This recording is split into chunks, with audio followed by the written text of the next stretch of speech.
शुभ संध्या। और हमारे इस विज्ञान के पड़ाव में आपके the vast and the fast growing educational channel पर एक बार फिर पार्ट 3 आपके जीडी स्पेशल क्वेश्चन आर का। और अब जरूरत हो गई थी जब हमने बैक टू बैक एक बड़ा टॉपिक और बड़े टॉपिक्स के ये, क्योंकि दो साथ में हुए हैं और एक बीच में क्वेश्चन आर इतना बेटर रहा नहीं, तो एक यहां से लेते हैं और फिर जो आपके तंत्रिका तंत्र खत्म होता है समन्वय, नियंत्रण और समन्वय का, उसके बाद जो आपका पार्ट 4 आएगा, जो 30th क्लास होगी इसकी, उसमें अब तक जो भी करा है अपन ने केमिस्ट्री, फिजिक्स और बायोलॉजी सारा मिक्सअप और प्रीवियस ईयर के क्वेश्चन के साथ एक बेटर प्रैक्टिस साइट वहां पे भी है आपके लिए। तो निश्चिंत रहे, बने रहे और अपनी कंटिन्यूटी को बिल्कुल मेंटेन करते रहें। करते हैं स्टार्ट आज की क्लास।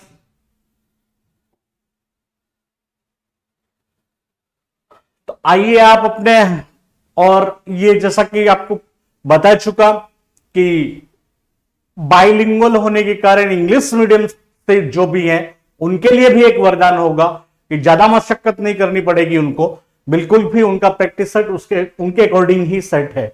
माता पिता के गुण उनकी संतानों में किसके माध्यम से स्थानांतरित होते हैं? माता पिता के। जब हमने मेंडल पढ़ा, मेंडल पढ़ने के शुरू में ही दो परिभाषाएं थी, एक आनुवंशिकी थी और एक आनुवांशिकता था, जो हेरेडिटी बोलते हैं। आनुवांशिकता जिससे हमने परिभाषित की, उसके टर्म्स को मैं आपको याद करा दूं कि माता पिता के गुण संतति में स्थानांतरित होंगे और ये किनके माध्यम से होंगे? जीन के द्वारा गुणसूत्रों के माध्यम से। ये हमारी परिभाषा थी किसके लिए? हेरेडिटी के लिए या कहें आनुवांशिकता के लिए। ये इसकी परिभाषा थी और बस उसी का सवाल है कि ये माता पिता के गुण संतान में किसके माध्यम से। यदि इस विकल्प में जीन उपलब्ध होता तो हमारा उत्तर वो होता। यदि इस उत्तर में आपको जीन और गुणसूत्र दोनों गायब कर देते और कारक शब्द डाल दिया होता, तो मेंडल के समय के अकॉर्डिंग जब हम पढ़ते हैं तो याद रखिएगा वो कारक जिसे आज हम जीन समझ रहे हैं, उस समय उन्होंने कारक से ही निरूपित कर रखा है इसे। तो इस जो आपका ये बहुविकल्पिक जो आपके पास ऑप्शन है, इसके अकॉर्डिंग गुणसूत्र इसका उत्तर हो जाएगा। और वही 3 बार टिक करा है, इधर भी कर लेता हूं, by chromosomes. Question number 2, the father of genetics is, father of genetics यानी आपके आनुवंशिकी के पिता के नाम से किन्हें जाना जाता है? आपके जो ऑप्शन है अरस्तु। अरस्तु का संबंध जो आपके विज्ञान क्षेत्र में बहुत है, ग्रीक दार्शनिक थे आप, लेकिन विज्ञान में बड़ी दिलचस्पी थी और मेंडल साहब ने जो बताया उसकी एक आशंका उन्होंने भी बता दी थी। अरस्तु, चार्ल्स डार्विन, कार्ल कोरेंस और ग्रेगर मेंडल। आनुवांशिकी की जनक हमें बिल्कुल हिचकिचाहट नहीं होनी चाहिए ग्रेगर मेंडल में, क्योंकि हमें नियर बाय में ये तकलीफ देगा। कार्ल कोरेंस भी आनुवांशिकी से रिलेटेड है, लेकिन ध्यान रखिएगा पुनर्खोजकर्ता जब शब्द आएगा वो आनुवांशिकी के या मेंडल के नियम के, आनुवंशिकी से तो मतलब नहीं, मेंडल के नियम के पुनर्खोजकर्ता, तो वहां पर Carl Correns, Hugo de Vries, Erich von Tschermak, ये सारे होंगे। और अरस्तु फादर ऑफ बायोलॉजी भी है, फादर ऑफ जूलॉजी यानी प्राणी शास्त्र के जनक और जीव विज्ञान के जनक दोनों हैं अरस्तु। चार्ल्स डार्विन ये उत्परिवर्तन के साथ आपके जैव उद्विकास के रूप में इवोल्यूशन को इन्होंने डिनोट करा। और कार्ल कॉरेंस पुनर्खोजकर्ता बता दिया, मेंडल फादर ऑफ जेनेटिक्स होंगे। तो इस तरीके से ये ग्रेगर मेंडल आपका आंसर हुआ। और इसके बाद एक स्लाइड, हमारी स्पेशलिटी ये होगी, आंसर के साथ उनके वो सारे खंड भी डाल दिए जाएंगे, जिसको पढ़कर ये आप एक नोट प्रारूप में आपको सीधा मिल जाएगा, तो बड़ा आसान रहेगा। जब आप इसका कलेक्शन करते हैं तो वो आपको एक अच्छा बल भी देगा, एक मूवमेंट भी देगा आपकी स्टडी को, और विचलन नहीं देगा। क्योंकि ये 4 ऑप्शन है, ये आस्किंग क्वेश्चन था। अब हमने फादर ऑफ जेनेटिक्स फेस किया, लेकिन संभावना रहती है कि यही प्रश्न रिपीट कर दिया जाए, लेकिन वो क्वेश्चन बदल दिया जाए। फादर ऑफ जेनेटिक्स को बदल के फादर ऑफ बायोलॉजी कर दो ना, क्या फर्क पड़ता है? उनको नहीं पड़ता, आपको पड़ेगा। तो आपकी स्टडी यहां से होगी। अरस्तु के लिए बता दिया, ग्रीक दार्शनिक, जीव विज्ञान के जनक, प्राणी विज्ञान के जनक, और एक शब्द आपका वहां लिखा हुआ है, उस पर गौर फरमाइएगा। तो वो है बहुश्रुत। बहुश्रुत एक बड़ा शब्द है, और इंग्लिश के लिए ये पॉलीमथ या पॉलीआर्थ बोला जाएगा इसको। बहुश्रुत, बहुश्रुत से तात्पर्य होता है एक ही व्यक्ति द्वारा एक से अनेक या बहुधा विषयों का बहुत कुछ नॉलेज, बहुत कुछ ज्ञान। ये नहीं कि उथला उथला रख दिया, 4 लाइनें इसकी जान रहा है, 4 इसकी, और बयान बहादुर बन गया, वो नहीं है।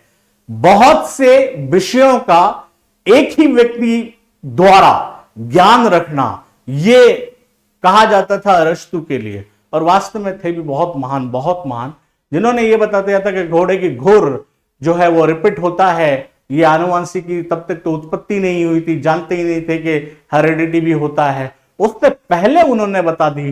तो बहुत सारी बातें विज्ञान में ऐसी हैं। और आपको पता होना चाहिए कि अरस्तु के नाम से एक कोट चलता है कि अरस्तु का जीव विज्ञान, मतलब विज्ञान के क्षेत्र में उनके इतना योगदान रहा है कि अरस्तु का जीव विज्ञान भी पढ़ा जाता है, समझा जाता है और स्वीकार किया जाता है।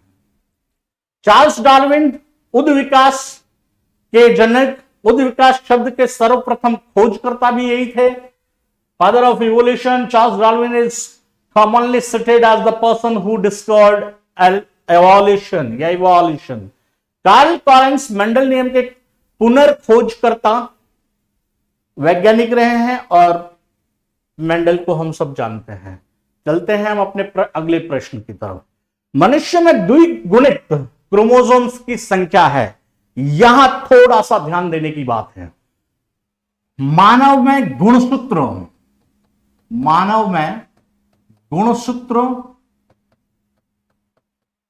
जो होंगे वो 46, इसको लिखा ऐसे भी जाता है 23 जोड़े। 23 जोड़े में से 22 जोड़े मतलब 44, और एक जोड़ा मतलब 2।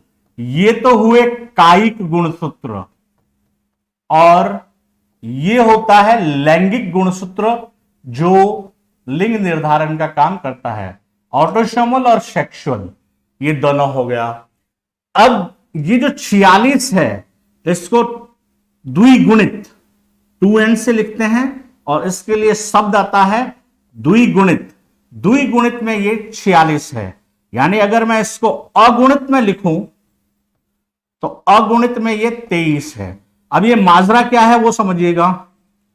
ये तब होता है जब जाइगोट फॉर्म में है, यानी माता और पिता के दोनों गुणसूत्र मिल चुके हैं, क्योंकि युग्मक अवस्था में ये 23 होंगे, और 23 दोनों मिल गए तो ये 46 होंगे। तो यहां से आप सीक्वेंस में याद रखिएगा, मानव में गुणसूत्र 46, कहीं कहीं ये लिखा हुआ मिलेगा आपको 23 जोड़े, और 22 जोड़े मतलब 44 समान, एक जोड़ा थोड़ा लैंगिक होता है। तो मनुष्य में द्विगुणित क्रोमोसोम्स की संख्या कितनी हो गई? 46। बढ़ते हैं हम अपने अगले प्रश्न की तरफ। एक और ये वही मैंने आपको कहा कि आपके लिहाज से एक अच्छा प्रयास हो जाता है कि 46 पहले 22 जोड़े, गुणसूत्रों को ऑटोसोमल कहा जाता है, और 23वें जोड़े को लिंग गुणसूत्र, क्योंकि वो लिंग निर्धारण करता है, सेक्स डिटरमिनेटिंग। जीन में होने वाले अकस्मात परिवर्तन, जीन में होने वाले अकस्मात परिवर्तन जो एक पीढ़ी से दूसरी पीढ़ी में होते हैं कहलाते हैं, समझिएगा आप टर्म क्या क्या दे रखी है आपको, विभिन्नता, इसका पीढ़ियों से मतलब नहीं है। क्लोनिंग, क्लोनिंग एकल जनक यानी द्विगुणित से द्विगुणित जीव ही वहां पर बनता है। टोटीपोटेंसी, ये एक बार पहले भी आया था लेकिन विस्तृत यहां समझ लीजिएगा, इसका हिंदी शब्द होता है, कहीं कहीं ये भी मिल सकता है आपको, पूर्ण शक्तता। ये है क्या, किसी भी पादप से, किसी भी पादप से कि किसी कायिक भाग से, आप कुछ भी हो सकता है, जड़, तना, पत्ती, उससे अगर हम एक संपूर्ण जीव मतलब उस पादप का निर्माण कर देते हैं, ये जीन अभियांत्रिकी का हिस्सा होता है, और जिस भाग से करते हैं उसको कैलस कहते हैं। कैलस का संवर्धन होता है, संवर्धन के जरिए ये पूरी प्रक्रिया होती है, और ये जो प्राप्त होता है, इसके लिए जो भाग यूज में आया, उन कोशिकाओं की जो क्षमता है उसे पूर्ण शक्तता कहते हैं। यानी टोटीपोटेंट जो सेल होगी, सेल्स होगी, उन सेल्स की वजह से या उन कोशिकाओं की वजह से यह प्रक्रिया होती है, इसे टोटीपोटेंसी कहा जाता है। तो इसका मतलब ये तीनों बातों में ये बातें कहीं नहीं टकराई। तो एक पीढ़ी से दूसरी पीढ़ी में अचानक से परिवर्तन जो होंगे, अकस्मात परिवर्तन, ये दो कारणों से हो सकता है। कभी कभार बाह्य कारक हो सकते हैं, अन्यथा ये आपकी गुणसूत्रीय जो विपथन है और गुणसूत्रीय जो परिवर्तन है, उन उत्परिवर्तनों के कारण ये बहुधा पाए जाते हैं। तो उत्परिवर्तन आपका म्यूटेशन जो है, म्यूटेशन, वो आपका आंसर हो जाएगा। बढ़ते हैं अगले प्रश्न की तरफ। कीट और चमगादड़ के पंख होते हैं। अब समझिएगा, यहां से तीन चीज है, कीट है, पक्षी है और चमगादड़ है, ये तीनों बात, तीनों आ जाएगा। कीट जो है वो आपका नॉन कॉर्डेटा है, यानी अभी इनकी पूर्ण विकास नहीं हुआ है। पक्षी एवीज है, ये कॉर्डेट्स का भाग है, और ये स्तनी है, मैमेलिया बोलेंगे इसे। और इसमें समझना कि चमगादड़ दिखता तो पक्षी की तरह है लेकिन है मैमेलिया, कारण इसमें दुग्ध ग्रंथि पाई जाती है, यानी ये अपने संतान को दुग्ध पान करवाता है, मतलब स्तन ग्रंथियां मौजूद होती है, तो स्वाभाविक है कि वो पोषण के लिए उत्तरदायी होगी। तो जिनमें ये दुग्ध ग्रंथियां उस उपस्थित होगी या स्तन ग्रंथियां पाई जाती हैं, वो चमगादड़ होता है। और इस वजह से चमगादड़ मैमेलिया होता है, क्योंकि स्तन ग्रंथियां उपस्थित होती है। पक्षी पक्षी वर्ग का है, एवीज है, ये दोनों कॉर्डेट्स हैं, और ये आपका नॉन कॉर्डेटा है। अब यहां से अंतर देखना, कीट में जो पंख बनेगा, कीट में पंख जो बनता है वो उनका वक्षीय और आप कह सकते हैं वक्ष उदर के हिस्से से त्वचीय परिवर्तन से पंखों की उत्पत्ति हो गई। पक्षी ये बहुत बड़ा आपका उदाहरण है, क्योंकि ये अलग अलग जगहों पे प्रश्न का कारक बनेगा। पक्षी के जो पंख होते हैं वो अग्रपाद के रूपांतरित होते हैं, उनका जो फोरलिम्ब है वो पंख के रूप में रूपांतरित हो जाते हैं, और उनके जो हाइंडलिम्ब है वो मजबूत हो जाते हैं, और वो एक विशिष्ट प्रकार की प्रक्रिया करते हैं, पक्षीशाद प्रक्रिया। पक्षीशाद का मतलब वो जो आपने देखा होगा कि तारों पे बैठ के पक्षी इस मजबूती से बैठे होते हैं कि यदि वो अपन कितने ही चाह लें और वो नहीं उड़े तो नहीं उड़े, उसका कारण वही होता है, मजबूत इतने होते हैं वो अपने पश्चपाद से, हाइंड लिम्ब से, और हिंड लिम्ब इनका इतना मजबूत होगा जबकि फोरलिन इनके पंखों में रूपांतरित हो चुके हैं। अब आ जाइए आप चमगादड़ पे। चमगादड़ स्तनपायी आपका स्तनी है, मैमलिया है, और इसके जो पंख है वो अग्रपाद के रूपांतरण नहीं है, इसके पंख उदरीय रूपांतरण है। उदरीय भाग से इनका रूपांतरित होकर ये पंख जिन्हें पैटेजियम कहा जाता है, उदरीय रूपांतरण, और नाम क्या कहते हैं उसको, पैटेजियम। ये एक स्पेसिफाइड नेम है। और अब इन तीनों में आप देख लीजिए उत्पत्ति स्थल जो है वो अलग हो चुका है, और इनकी वृत्ति यानी काम जो है, इनका काम वो समान है। तो फिर ये भाग किसके हुए, समवृत्ति के। तो ये अंग क्या कहलाएंगे, समवृत्ति। समजात क्या होता था, जिनकी उत्पत्ति तो समान है। कुत्ते का अग्रपाद ले लीजिए, आप घोड़े का अग्रपाद ले लीजिए, और अपने अग्रपाद यानी ये हाथ ले लीजिए। इन सबकी उत्पत्ति को जब देखा जाए तो ये अंश वाला ह्यूमरस और रेडियस अल्ना, ये ह्यूमरस वाला भाग, ये रेडियस अल्ना, ये अस्थियों के नाम है हमारे। और इनकी उत्पत्ति और उनकी उत्पत्ति समान है, लेकिन कार्य की दृष्टि से विभेदता है। तो जहां उत्पत्ति समान हो और उत्पत्ति असमान हो और कार्य की समानता दिख रही हो, ऐसे को तो अभिसारी विकास में डाल दिया जाता है। तो यहां पर ये सब उत्पत्ति की दृष्टिकोण से विविधता दिखा रहे हैं, कार्य के दृष्टिकोण से समानता दिखा रहे हैं। अगर इनमें विकास उद्विकास का जो प्रकार पूछ लिया जाए तो हम अभिसारी में इन्हें डिनोट करेंगे। फिलहाल हमारे सामने जो प्रश्न था वो इनके कार्य से था, मतलब जो पंख है उसके आधार पे था। तो इसका उत्तर सीधा हो जाएगा समवृत्ति अंग। उत्तक शब्द का सर्वप्रथम उपयोग करने वाले वैज्ञानिक, इनको समझिएगा, बहुत काम के हैं ये। जॉनसन ने जीन दिया था हमें, जॉनसन जीन, और ये पन्ने ये जीन से ही जॉनसन बनाया था। बिचेट, जैसे एक अपने ही वीडियो में बाइकेट नाम भी कहीं लिखा हुआ मैंने आपको बताया, और ऑथेंटिक बुक में वो था। स्पेलिंग वही है जो आपके इंग्लिश मीडियम दे रखी है, केवल हिंदी कभी कभार अनुवादीकरण। और शायद बताया होगा कि आजकल तो आप नहीं, इसी क्वेश्चन में आएगा, इसलिए अभी नहीं बताते हैं।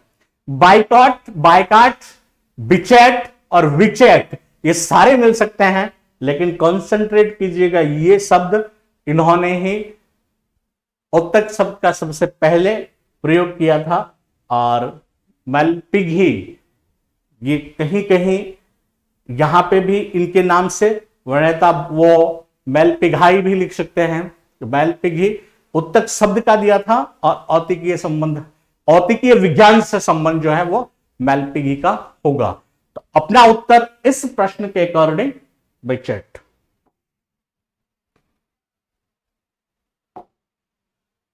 लार ग्रंथि को अस्त्रित करने वाले उत्तकों का समूह है। ये आपके एपिथेलियल या उपकला उत्तकों का पूरा समूह दे दिया है, और इसमें जो घनाकार होंगे, घन के आकार के, इस तरीके से वो उत्तक घनाकार उत्तक जो होगा वो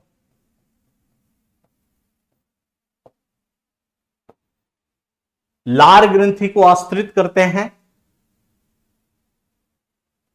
इस सल्की, जैसा हम पढ़ चुके थे, आपके ट्रेकिया से रिलेट करता था, वैसे ही यहां पर ये इससे रिलेट करता आएगा। और चूंकि अपने पास ये चार्ट था, इसलिए अपन ने वहां पे समय खराब नहीं किया है। सेल्स दे रखे हैं, हिंदी मीडियम वाला की मदद हम कर देंगे यहां से। स्क्वामस एपिथेलियम शल्की उपकला, ये लंग्स में होंगे, उनकी लाइनिंग ब्लड वेसल्स और लिम्फेटिक वेसल्स में इनकी लोकेशन होगी, और इनका फंक्शन जो होगा वो डिफ्यूजन का रहेगा, फिल्ट्रेशन का रहेगा और सिक्रीशन का रहेगा। ये शल्की का हो गया। क्यूबोइडल जो अभी हमने पढ़ा है, घनाकार, ये डक्ट्स में, सेक्रेटरी पोर्शन ऑफ ग्लैंड्स और किडनी के ट्यूबुल्स में इनकी उपस्थिति होगी। श्रावण और अवशोषण ये दोनों का काम करेगा, ये का और अवशोषण का दोनों का काम ये इसका होगा। और यही अपना सवाल भी था। स्तंभाकार एपिथेलियम है, ये ब्रोंकाई में भी होंगे, यूरिन ट्यूब में भी होंगे और गर्भाशय में भी होगा। इसके अलावा ये पाचन की जो नली है, ट्रैक्ट है, उसमें होगा, ब्लैडर में होगा। इनका काम एब्जॉर्प्शन और सिक्रेट्स म्यूकस एंड एंजाइम, जो एंजाइम है और श्लेष्म का स्रावन जो है वो आपके इस स्तंभाकार एपिथेलियम से होगा। स्ट्रेटिफाइड एक्टिमस जो एपिथेलियम है ये एसोफेगस में होंगे, ये इस तरह में आ चुके हैं। और वही तीनों प्रकार स्वीट ग्लैंड, स्लाइवरी और यूरिथ्रा, इन सब में इनका हो जाएगा सिक्रेट्स और प्रोटेक्ट्स का काम होगा। इसके अलावा ये प्रोटेक्टिव टिश्यूज के रक्षात्मक उत्तक के रूप में, और ये रक्षा करते हैं अब्रेशन के रूप में अगेंस्ट। तो ये लाइन जो पाई जाएगी वो इसोफेगस में होगी, माउथ में होती है और वेजाइना में पाई जाएगी। इन सब में ये आपके शल्कीय स्तरित उपकला उत्तक मौजूद होंगे। इससे पहले ये डिस्क्राइब हो चुका है, इसलिए यहां ज्यादा वक्त नहीं लेंगे। हमारा ये देखना था, इसकी आकृति आपने देख ली, कहां ये उपयोग आ रहा है और कहां इसका कार्य है।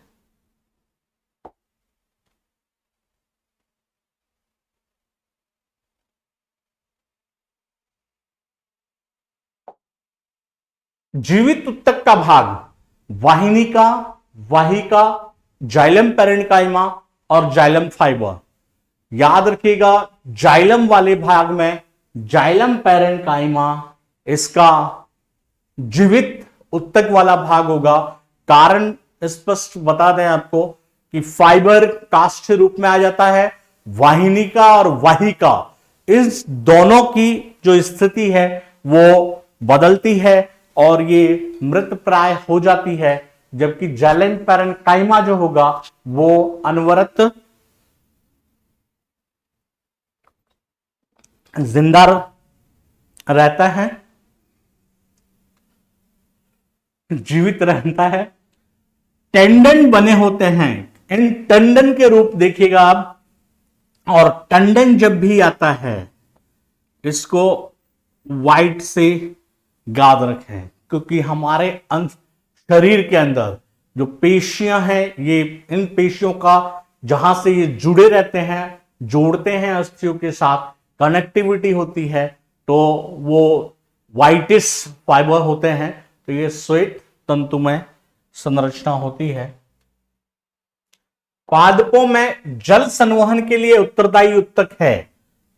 ये एक अच्छा सवाल, और इसको ज्यादा वक्त अगर आपको देना नहीं चाहिए। ये जल और खनिज, ये चित्र हम कई बार प्रयोग में ले चुके हैं। जल और खनिज यहां से संवहन होके गए कहां? पत्ती पे। और पत्ती के पास क्यों गए? क्योंकि क्लोरोफिल है वहां पर। सूर्य की उपस्थिति में प्रकाश संश्लेषण करके ये भोजन का उत्पादन करते हैं, और वही भोजन जो है वो फ्लोएम पे पूरे पादप भाग में उसका ट्रांसपोर्टेशन या परिवहन कर देता है। तो इसका मतलब ये जो काम है वो कौन करेगा? जाइलम। क्योंकि संवहनी उत्तक में दो ही भाग होते हैं, एक जाइलम होता है और एक फ्लोएम होता है। तो फ्लोएम ने जब भोजन को बहुउद्देशिक रूप से बंटवारा कर दिया, तो बनाने के लिए संवहन किसने किया? जाइलम ने। हमारे इन चारों ऑप्शन में जाइलम हमें दिख नहीं रहा है, उपयुक्त सभी दे रखा है। यही वो पल है जहां हम थोड़ा गलत भी कर सकते हैं और लाखों से आगे भी जा सकते हैं। याद रखिएगा, थोड़ी सी नजर जैसे ही आप दाहिनी तरफ डालोगे तो ये जाइलम लिखा हुआ मिलेगा, और इसी को दारू उत्तक कहा जाएगा। अभी 2 मिनट पहले मैं आपको कह रहा था अनुवादीकरण, वो अनुवादीकरण इसी का था। बड़ा शौक होते हैं जब आज भी गूगल पे टाइप कर दो कि दारू उत्तक, तो वो लिखता है अल्कोहल टिश्यू। वो होना नहीं चाहिए। दारू उत्तक जाइलम टिश्यू के रूप में ही जाना जाता है। तो ये बताना अत्यावश्यक था कि आप जाइलम जाइलम जाइलम पढ़कर जाएं और कहीं आपको वो दारू उत्तक मिल जाए तो आप उस दारू में खो ना जाएं, आप उस उत्तक तक जरूर पहुंचे। पादप तने की मोटाई में वृद्धि करता है। पादप तने की मोटाई में, इस आशय का ऐसा चित्र हमने देखा था और यहां पर हमने शीर्षस्थ विभज्योतक पढ़ा। फिर ये किनारों को वृद्धि करता हुआ हमें पार्श्व उत्तक या लेटरल टिश्यू बताया गया और इसके बीच में अंतर्वेशी जो पाए जाएंगे वो अंतर्वेशी उत्तक से वृद्धि का एक खंड आएगा। अपना प्रश्न है इसलिए वहीं पे बात करेंगे उसकी। तो यहां आपके प्रश्न की थी कि पादप तने की मोटाई में वृद्धि करता है, ये कौन करेगा? पार्श्व उत्तक करेगा। लेटरल टिश्यूज जो भी होंगे। बढ़ते हैं अगले प्रश्न पे। मेंडल के द्विशंकर संकरण का लक्षण प्ररूप, ये एक आधा सवाल। इसमें पीढ़ियां आपको बता दी जाएगी कि F1 पीढ़ी में और या फिर F2 पीढ़ी में, अन्यथा ये दोनों नहीं होगा तो आपके बहुविकल्पिक जो उत्तर है वो क्लियर होंगे, जिससे आपको पता चल जाएगा किसका पूछ रहे हैं। प्रथम पीढ़ी का पूछते इसलिए कम है क्योंकि अनुपात 1:1 ही आता है, इसलिए कोशिश कम होती है। F2 ही पूछी जाती है। और यहां की नजर डालें तो फिनोटाइप पूछा है और द्विशंकर का पूछा है। तो द्विशंकर का फिनोटाइप, क्योंकि चेकरबोर्ड शतरंज पट विधि से बनता है, टोटल 16 आएंगे और अगर वो पनेट से होता तो 4 आते। तो देख लीजिए यहां पे 16 केवल इसी में है, यही आपका उत्तर है। अगर आपको करेक्ट नहीं भी पता है, हाँ इसके सिमिलर अगर दे दे तो फिर दिक्कत होती, लेकिन यहां पर कोई संभावना नहीं है। अगर आपको नहीं भी आता है और इतना सा याद रख लो कि वहां 16 कॉलम बनाए थे अपन ने, तब भी आप इसके उत्तर, ये कुछ ऐसे प्रश्न आपके मेमोरी में डाल रहा हूं कि प्रश्न निर्माता जब प्रश्न बनाते हैं तो उसी पेपर में कुछ प्रश्नों को इसी तरह से डाला जाता है। ये बड़ा एक साइकोलॉजी इफेक्ट माना गया है। इसी तरह से डाला जाएगा कि आप थोड़ी सी मशक्कत करके, उस पेपर में ही मशक्कत करके उसका उत्तर बखूबी निकाल सकते हैं। अब यहां पे देखना कि बताना क्या चाह रहा था। 2 तरह की F2 पीढ़ी निकलेगी, एक निकलेगी आपके पहले प्रयोग की और दूसरी निकलेगी दूसरे प्रयोग, द्विशंकर की। एक शंकर का हमने पता है कि हमने 4 कॉलम बनाए थे और दूसरे के लिए हमने 16 कॉलम बनाए।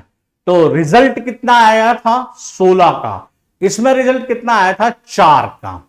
अब सवाल क्या था? द्विशंकर संकरण का लक्षण प्ररूप है, तो हमें कॉलम कितने बनाए थे? 16। हाँ, वही बात मैं बता रहा हूं कि यही एक रिपीट कर देता है कि 9:3:4:0। तब समस्या थी कि क्या है, लेकिन इस तरह का अगर सीधा सीधा प्रश्न आता है और फर्ज कीजिए कि आप विज्ञान से भी सब ताल्लुकित नहीं है, तब भी आप अपने दिमाग से इन उत्तर को निकाल सकते। 9:3:1 और इसका जो जीन प्ररूप था वो 12 का डबल कितना हुआ? 24 और 24 कितनी डबल किया है तो 2 बार वापस लिखें 12 को और जब इतना कर देंगे तो आप फर्स्ट आ जाएंगे। ये इसका जीन प्रारूप हो गया। अगर F1 संकर का पूछता तो 3:1 और जीन प्रारूप 1:2:1। शरीर की सबसे बड़ी अंतःस्रावी ग्रंथि, इस अगला जो नियंत्रण और समन्वय टॉपिक है वो इसका डिस्क्राइबिंग टॉपिक है, वो आपके है। और इससे जो सवाल आया था वो भी बड़ा अच्छा आया था फर्स्ट ग्रेड का। उन्होंने सीधे पादप के हार्मोन को पकड़ा था सवाल बनाने के लिए। अभी आपके सामने है बड़ी अंतःस्रावी ग्रंथि, तो याद रखिएगा बड़ी ग्रंथि यदि पूछ ले शरीर की तो वो होगा यकृत ग्रंथि, लेकिन अगर अंतःस्रावी आती है तो फिर आपकी है अवटु और अवटू को दोनों नाम से जानना है। थायराइड, थायराइड ग्रंथ ज्यादा प्रचलन में है, लेकिन प्रश्नकर्ता अवटू से डालना पसंद करते हैं। गलत मिलान को चुन लीजिए। मृदुतक भोजन संचय करेगा, स्थूल कोणोत्तक पौधों में लचीलापन देता है, दृढ़ोत्तक दृढ़ता देता है, और ये अपने आप में ही आंसर बन जाता है। क्यों बन जाता है? क्योंकि ये लिख रहा है कि हरित लवक है और मृत कोशिका है। जब उसके अंदर हरित लवक मौजूद है और वो फिर पर्णहरित का एक आधार हो जाता है, तो मृत प्राय होना संभव सीधा सीधा नहीं है। तो आपका उत्तर आसान हो गया। इस तरह से ये क्वेश्चन आर हमारा कंप्लीट हुआ।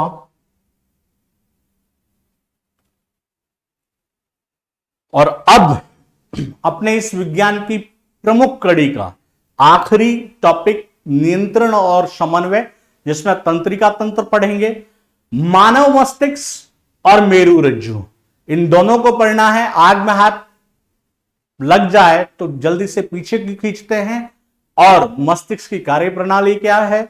इसके अलावा हमारे शरीर में जितनी भी अंतःस्रावी ग्रंथियां हैं, उन ग्रंथियों के हार्मोन और पादप हार्मोन, इन सब के साथ हम इन तीनों कड़ी को खत्म कर चुके होंगे। और फिर उससे जो अगली क्लास है उसमें इन तीनों का मिला जुला आपका क्वेश्चनर होगा। तो वेल प्रैक्टिस रहेगी, इसमें बने रहिए, कंटिन्यू रहिए, अपनी कंटिन्यूटी को बरकरार रखिए। बहुत सारी शुभकामनाएं, आपके चयन की अग्रिम शुभकामनाएं। जय हिंद, जय भारत।